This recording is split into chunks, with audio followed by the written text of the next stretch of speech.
والسلام عليك يا رسول الله على آلك وأصحابك يا حبيب الله الصلاة والسلام عليك يا نبي الله وعلى آلك وأصحابك يا نور الله۔ درود پاک پڑھنے کے بے شمار فضائل و برکات ہیں۔ سرکار دو عالم صلی اللہ تعالی علیہ وسلم کا فرمان عالی شان ہے کہ جو کوئی شخص جمعہ کے دن 200 بار درود پاک پڑھے اس کے 200 برس کے گناہ معاف کر دیے جاتے ہیں۔ سبحان اللہ۔ علماء فرماتے ہیں کہ جمعہ کے دن اگر کوئی ایک نیکی کرے تو اسے 70 نیکیوں کا ثواب ملتا۔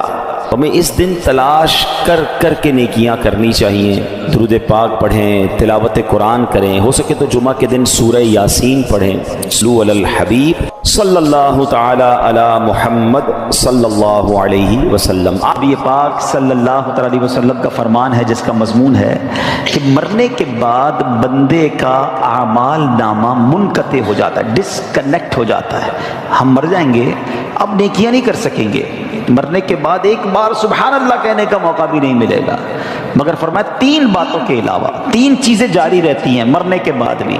نمبر 1، علم بندہ چھوڑ کر جائے، حدیث پاک کا مضمون ہے جو باقی رہے لوگ اس سے نفع اٹھاتے رہیں، تو علماء کتابیں لکھ کر جاتے ہیں، طلباء چھوڑ کر جاتے ہیں، پھر پیچھے علم چلتا رہتا ہے اور ان کو قبر میں ثواب کا تحفہ ملتا ہے۔ دوسرا فرمایا صدقہ جاریہ، بندہ زندگی میں کوئی ایسا کام کر جائے، صدقہ جاریہ والے مسجد بنا دی، مدرسہ بنا دیا، کنواں کھدوا دیا، درخت لگا دیا، بہت سارے ایسے کام ہیں جو جاری رہتے ہیں، تو بندہ دنیا سے چلا جائے گا، وہ نیکی چلتی رہے گی، اسے قبر میں ثواب ملتا رہے گا۔ تیسری بات نبی پاک علیہ الصلوۃ والسلام نے فرمائی وہ یہ ہے کہ جب نیک اولاد ہو اور وہ مرنے کے بعد والدین کے لیے دعائے مغفرت کرے، ایصال ثواب کرے، تو مرنے کے بعد والد کو یا اس کی والدہ کو قبر میں اس کا ثواب ملتا ہے۔ سبحان اللہ۔ پھر اولاد حافظ قرآن ہو، اللہ اکبر۔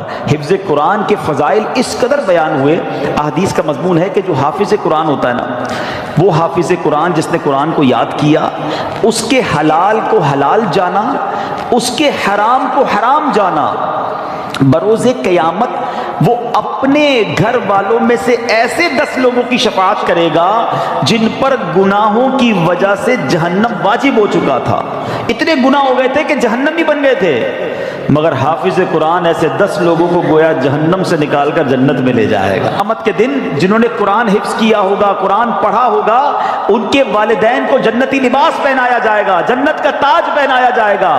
وہ پوچھیں گے یا اللہ یہ عزت، یہ اکرام کس وجہ سے؟ فرمایا جائے گا تمہاری اولاد کے قرآن کو تھامنے کی وجہ سے۔ اپنے بچوں کو عالم بنائیں، اپنے بچوں کو حافظ قرآن بنائیں۔ نبی پاک علیہ السلام کا فرمان عالی شان ہے جو شخص اپنے بیٹے کو ناظرہ قرآن کریم سکھائے اس کے سب اگلے پچھلے گناہ بخش دیے جاتے ہیں، اور جس نے اپنے بچے کو بغیر دیکھے پڑھنا سکھایا تو اللہ تعالیٰ اس باپ کو 14ویں رات کے چاند کی مانند اٹھائے گا اور اس کے بیٹے سے کہا جائے گا پڑھ۔ جب بھی وہ ایک آیت پڑھے گا اللہ تعالیٰ اس کے باپ کا ایک درجہ بلند فرما دے گا، یہاں تک کہ وہ پورا قرآن پاک ختم کر لے۔ سبحان اللہ۔ بچے کو قرآن سکھانا کس قدر فضیلت کا باعث ہے۔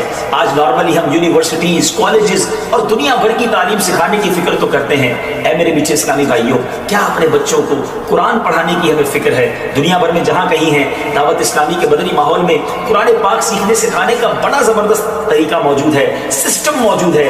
خود بھی قرآن پڑھیے اور اپنے بچوں کو بھی قرآن پاک کی تعلیم دیجیے۔ اللہ تعالی ہم سب کے دلوں کو نور قرآن سے منور فرمائے۔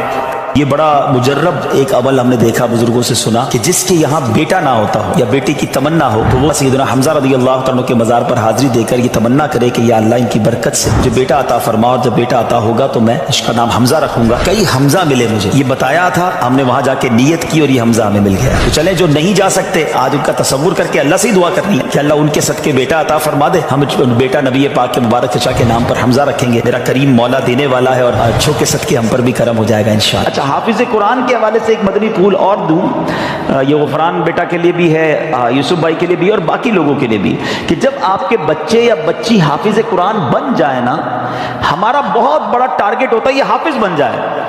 میرے حساب سے حافظ بنانا آسان ہے، حافظ برقرار رکھنا مشکل ہے۔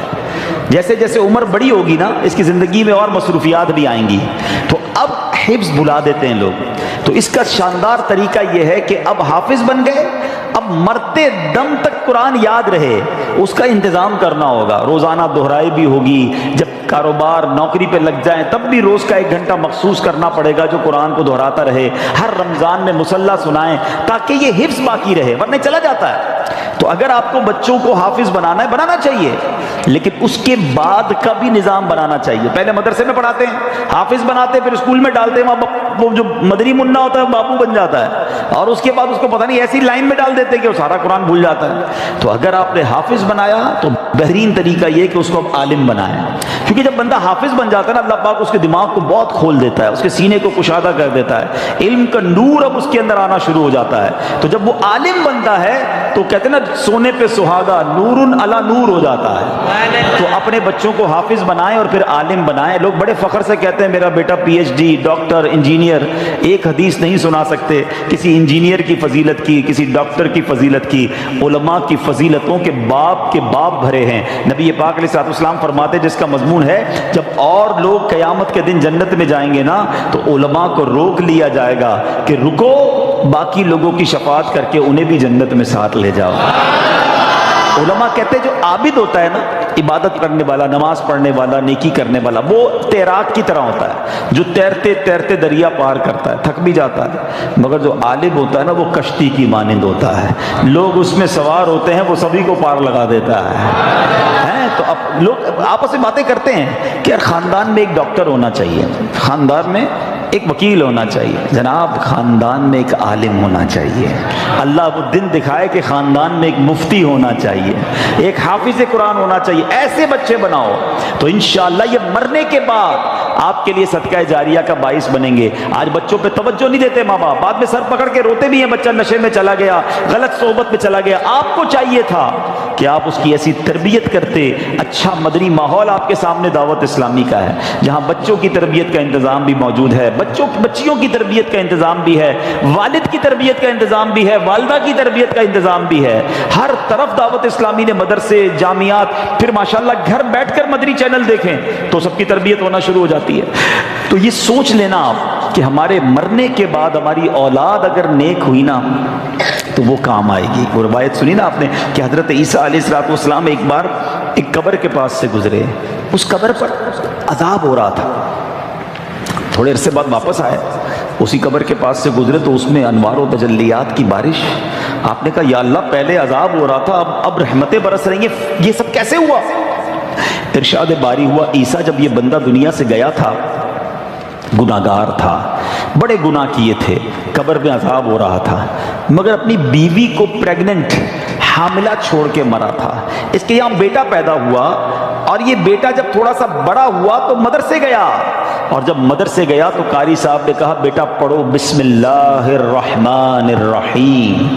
جب اس کے بیٹے نے زمین کے اوپر مجھے رحمان اور رحیم کے نام سے پکارا، اے عیسیٰ مجھے حیا آئی کہ اس کے باپ کو زمین کے اندر عذاب دوں، میں نے اس کے عذاب کو دور کر دیا۔ بیٹا اللہ کو پکارے مغفرت باپ کی ہو جاتی ہے، لیکن اگر باپ بیٹے کی ایسی تربیت کرے کہ وہ نشہ کرے، وہ بے حیائی کے کام کرے، وہ غلط کام کرے، حرام روزی اس کے لیے چھوڑ کر جائیں گے تو یہ ہماری پنشمنٹ اور پٹائی کا باعث ہوگا۔ اللہ کرے کہ ہماری اولاد نیک بنے۔ اور یہاں اب میں بچوں سے بھی بات کر لوں کہ جن کے ماں باپ چلے گئے یا ماں باپ بوڑھے ہیں، ایسے کام نہ کرنا جس سے ماں باپ کو قبر میں تکلیف ہو۔ اگر وہ چلے گئے نا تو ان کے لیے خوب ایصال ثواب کرو، صدقہ خیرات کرو، نمازیں پڑھو، دعائیں کرو کہ اللہ ہمارے ماں باپ کی مغفرت کر دے، ان کی قبروں کو جنت کا باغ بنا دے۔ قرآن کہتا ہے کیسے دعا کرنی ہے، رب ارحمہما کما ربیانی صغیرا، اے اللہ ہمارے ماں باپ پر ایسے رحمت کر جیسے بچپن میں انہوں نے ہم پر رحمت کی، ہمیں تکلیف نہیں آنے دی، اپنے دامن میں چھپا لیتے تھے۔ اے اللہ اب قبر میں ہمارے ماں باپ تیری رحمت کے حوالے ہیں، اب تو اپنی رحمت کی چادر میں چھپا لے، میرے مولا ان کے گناہ معاف فرما اور ان کی قبروں کو جنت کا باغ بنا دے۔ تو بہرحال میں ایک بار پھر مبارکباد پیش کرتا ہوں اور باقی لوگوں کو بھی یہ درس دوں گا کہ اپنے بچوں کو دعوت اسلامی کے مدرسوں میں بھیجیں، جامعات میں بھیجیں، بچے عالم بن گئے، حافظ بن گئے، قرآن پڑھنے والے بن گئے۔ یاد رکھنا میرے آپ کے مرنے کے بعد